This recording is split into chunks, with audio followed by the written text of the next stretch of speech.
Well, hello and welcome to Sports by Compian. My name, of course, is your host, Stephen Compian, and I will be going over some very important Six Nations information for you fine folks. A little bit of Mike Evans rumors are going around, and we'll finish it off with the MLR schedule. So get excited about that. Welcome to Sports by Compian. Of course, a little regional sports program that tries to cover the sports that you may not be thinking about. Like you probably didn't know about all this Six Nations nonsense, unless you are an avid follower, of course. So, Six Nations round two is in the books. Ireland took it to Italy. Scotland get a massive victory over England.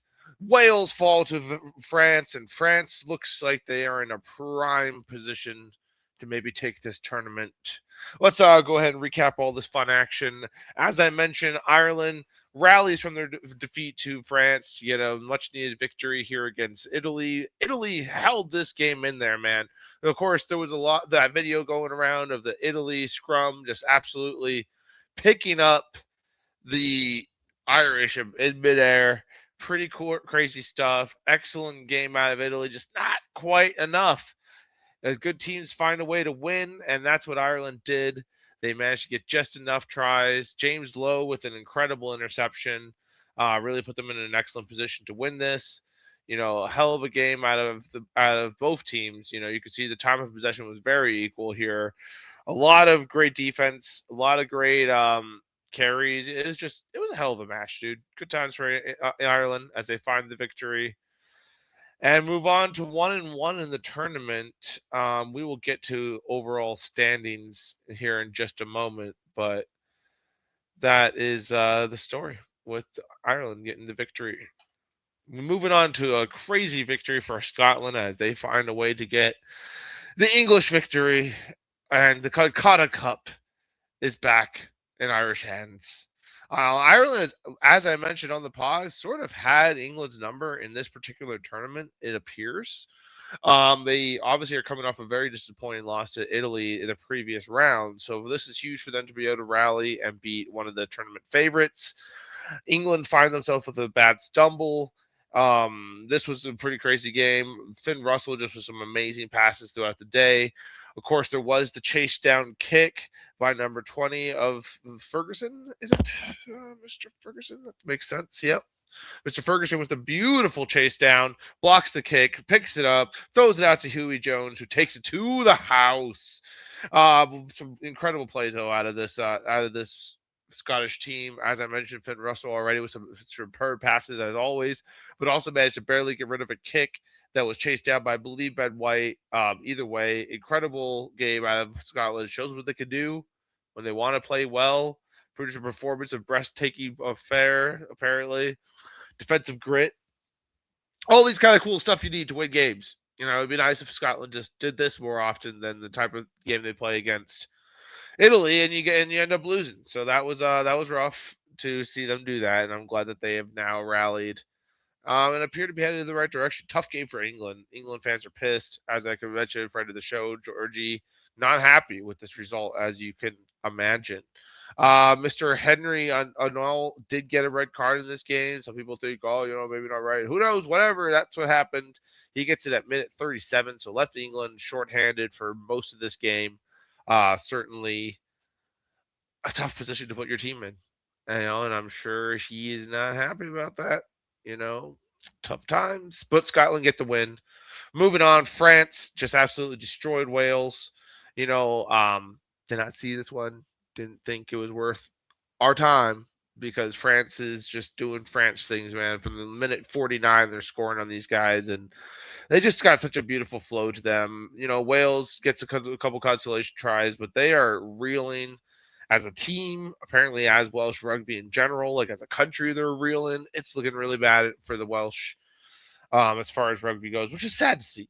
A friend of the show, Will Durlin, obviously a big Welsh fan, and in general, just there's no reason for you want to see any nation failing from rugby, but apparently it's starting to affect even all the way down to the youth, and that's where things start to get bad. If you can't get your youth rugby up and running, then you're going to be in big problems. But either way, this day belongs to the French as they go ahead and get 10 points move up the standings. They are now finding themselves in first place with actually Scotland right behind them, which is kind of hilarious. And then England 5 points, tied with Italy, also 5 points. So we got a pretty tight one here, people. Ireland rally and they get their 4 points. Wales, of course, is still looking for their first point of the tournament, maybe handed the wooden spoon. But right now, it's looking like it's going to be a tight one. It's going to be a close one. So let's see what's going on with round three. Round three, we got England and Ireland. Ooh, boy, it's a dandy to start it all off with Saturday morning as the English and the Irish go to battle. So we'll have to see how that game turns out. Personally, I'm picking England for this one. I think England rallies after a defeat against Scotland, realizes they can't take their eye off the goal. Uh, really, Ireland has been playing well, but they are certainly maybe not the Irish team we're used to seeing over the last couple of years. So I'm strongly believing in this English wave, especially now that they've lost and have some time to be pissed off about that and fix whatever was wrong. I think they come out strong and take this victory against Ireland to put themselves back in second place. Third place because Scotland's probably going to win this game against Welsh as well. We need to take care of business against Wales. So I'm really hoping the Scots are going to do that and not just drop the ball after the big high of beating England and we suddenly lose to the Welsh. That would be pretty bad. So don't do that, Scotland. Just beat the Welsh like you should and hopefully they'll take care of business there. And it is in Wales, but that didn't seem to help them much against France either. So moving on to France and Italy, this will be interesting to see if the Italians can find a way to slow down that flow, beautiful, gross rugby that the French play. They got to find a way to play good defense. It's the only chance they have. They got to find a way to score. Obviously, this French team is just not easy to score on either. It turns out they're just really good at rugby. Very strange, very suspicious, but I would love it if the Italians could find a way to win this game. However, I am going to pick the French. They just look way too good right now. Nobody seems to be putting up much of a fight. Italy's been strong, but they have a hard time closing sometimes. So we'll see if they can maybe pull off a huge upset here. But I personally will be picking England to beat Ireland. I will be picking the Welsh to lose to Scotland. That's right. I traded it up on you there. But yeah, Scotland's got this game in Principality Stadium. The French will handle business back in their own home turf against the Italians. Oof, that makes it extra hard for our poor Italian boys. And that's my picks for this coming week of match round 3, that is, of Six Nations. So get excited about that, guys. We're plucking along here. Round 3, we start to know who the heck is going to win this whole thing. I had mentioned Mr. Mike Evans has made an announcement that he'll be back for 2026, but has not confirmed if that will in fact be with his Tampa Bay Buccaneers. He's been with them for the past 12 seasons now. Obviously drafted by us, set all the records with us, did all the things with us. He has taken pay cuts in the past. And I wonder if he's ring chasing here in the end, and it makes me sad to think that you could rechange with the Bucks. Maybe. I think it's fans and maybe even players alike are sensing this is kind of the end of an era. It seems that that's as many the championship window that Brady opened. It seems to be closed. It's about opening up a new window right now. And does Mike believe that Todd Bowles with his ass to the fire is going to pull it off this year? I don't know. I don't know if he has that belief in this team anymore. Why am I taking all these pay cuts if we're not going to be winning? Who knows? I'm not speaking for the man. I'm just saying I understand why he's looking at other avenues, looking at other teams, looking at what can I get paid, maybe go to a championship contender, maybe snatch up another ring on the way out. I have nothing against that. I, of course, hope the Buccaneers can find a way to get this man paid enough that he'll feel like, all right, I just want to end it out as a Buccaneer. I'm happy with that. That would be sweet. But I certainly not going to be holding a big grudge against the man if he goes out and ring chases a little bit and maybe get himself a payday along the way. Totally understandable. He certainly owes us no explanation as Buccaneer fans. He's done everything for us already. But yeah, it is sad that this is the state of the Tampa Bay Buccaneers, that our players are like, yeah, I'm down to play, but I don't know about this whole another year at the Buccaneers. Like, We're a struggle city right now. That's for sure. But we are waiting for the MLR kickoff. That's right, people. It's not quite here yet, but the end of March. You better be ready. You better be excited. You better get it on your calendars because MLR is kicking off with the new California Legion taking on Anthem. This is going to be a heck of a game. Anthem yet to have a win here in the MLR, if I'm not mistaken. Now face a new combined Savage team from California. Basically, anyone who's good at rugby in California, well, the local players, you're going to want to. They're all playing for this team. So yeah, dude, it's going to be tough.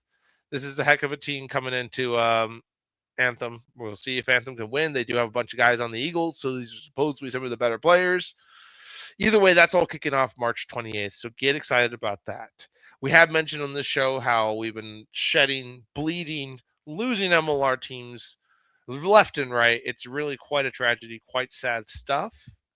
And that's why we see the California Legion play on March 28th. And then look at this, they circle back and play on April 4th as well. Isn't that great? 2 rugby matches for them within 6 days. It is pretty amusing. That's the state of MLR right now, people. It's sad times. It is sad times, but that's where we are. We got teams having to play close to back-to-back games. I don't know. Maybe that's why they spread out the schedule so much because then so they basically just do that one game Friday, Saturday. Like week 1 is one team apparently. And then now week 2, we actually start to play some other games. So that's kind of crazy, but that's how they chose to do this. It makes sense, I guess, since they had to put the California Legion to play twice, basically. Anyway, so then week 2 would officially kick off when the Seattle Seawolves take on Old Glory DC. East Coast versus West Coast. Let's see what's going on. That's how this whole league is going to be. There's basically Chicago Hounds in the middle ground, and everyone else is on the coast. So that's wild, dude. Oh man, can USA Rugby hold this together until the World Cup? It is looking so gruesome right now. It's going to be tough. But anyway, so Seattle Seawolves is always a contender. They're always an excellent team. They go on to play Glory, who hasn't quite found the same playoff success you would say as Seattle Seawolves have. Of course, Mr. Dan Gill, Mr. Shades himself, is a big Old Glory DC fan, and he will be boots on the ground letting us know what we should be thinking about the Old Glory DC this season. So good luck to his boys as they take on the Seattle Seawolves. The Chicago Hounds will be playing Anthem, who also is circling and playing their second game right away. So this is crazy. We legit have, what do we have? 4 teams. We have 6 teams. Is that true? Is that how this all is? Is it really only 6 teams? It's 6 teams, people. Okay. Yeah, that's what we're doing. All right. Good. Great. That's really good. Awesome.